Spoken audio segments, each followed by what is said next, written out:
Hello' everyone, কেনেকুৱা আপোনালোকৰ? আশা ৰাখিছোঁ আপোনালোক সকলো সুস্থ হৈ আছে। আজি মই আপোনালোকৰ লগত কঁঠালৰ আচাৰ কেনেদৰে ৰাখিব পাৰি তাকে দেখাম বুলি ভাবিছোঁ।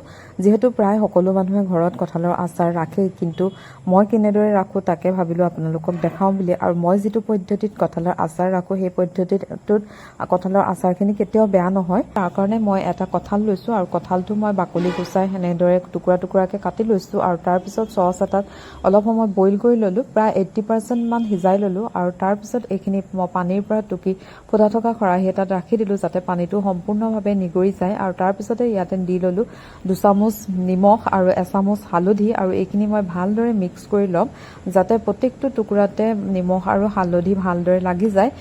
কাৰণ নিমখটো আচাৰত বহুত প্ৰয়োজন হয়, অলপ বেছি প্ৰয়োজন হয়, কাৰণ নিমখে আচাৰটো বেয়া হ'বলৈ নিদিয়ে, যাৰ কাৰণে আমাৰ আচাৰটো বছৰ বছৰ ধৰি ভালে থাকে। আৰু এতিয়া এইখিনি মই ডলা এখনত পেপাৰ পাৰি তাৰ ওপৰতে দি ল'লোঁ। আৰু যিকেইটা টুকুৰা অলপ ডাঙৰ ডাঙৰ হৈ আছিলে সেইকেইটা মই অকণমান সৰু সৰুকৈ কাটি ল'ম যাতে এইখিনি ভালদৰে ৰ'দত শুকাই যায়।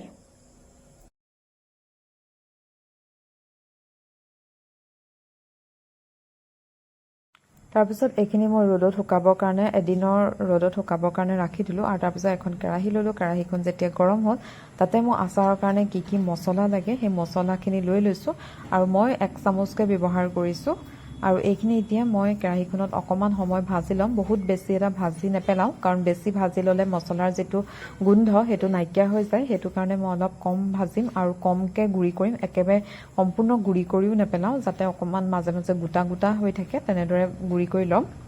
মছলাখিনি ভাজি হৈ গ'ল আৰু এতিয়া এইখিনি মই ঠাণ্ডা হ'বৰ কাৰণে ৰাখি দিলোঁ। একেখন কেৰাহীতে মই সৰহকৈ মিঠাতেল লৈছোঁ আৰু তেলখিনি ধোঁৱা ওলাই যোৱাকৈ গৰম কৰি লৈছোঁ। আৰু এই তেলখিনি মই এতিয়া ঠাণ্ডা হ'বৰ কাৰণে ৰাখি দিলোঁ। যেতিয়া অলপ ঠাণ্ডা হৈ গ'ল তেতিয়াতে মই যিখিনি মছলা ভাজি লৈছিলোঁ সেইখিনি তাতে দি লৈছোঁ। আৰু লগতে দি লৈছোঁ 1 চামুচ ৰং জলকীয়া আৰু 1 চামুচ ধনিয়া পাউডাৰ। যিহেতু গোটা ধনিয়া নাছিলে সেইটো কাৰণে মই ধনিয়া পাউডাৰেই ব্যৱহাৰ কৰিছোঁ। আৰু এতিয়া এইখিনি তেলত ভালদৰে মিক্স কৰি ল'লোঁ। আৰু যিখিনি কঁঠাল আমি ৰ'দত শুকুৱাই ৰাখিছিলোঁ সেইখিনিও ইয়াতে দি ল'লোঁ। দি লৈ ভালদৰে মিক্স কৰি ল'ম যাতে প্ৰত্যেকটো টুকুৰাতে তেল আৰু মছলা ভালদৰে মিক্স হৈ যায়। এয়া দেখিছে, মই আপোনালোকক ওচৰৰ পৰা দেখাইছোঁ কঁঠালৰ আচাৰখিনি কিমান ধুনীয়া হৈছে।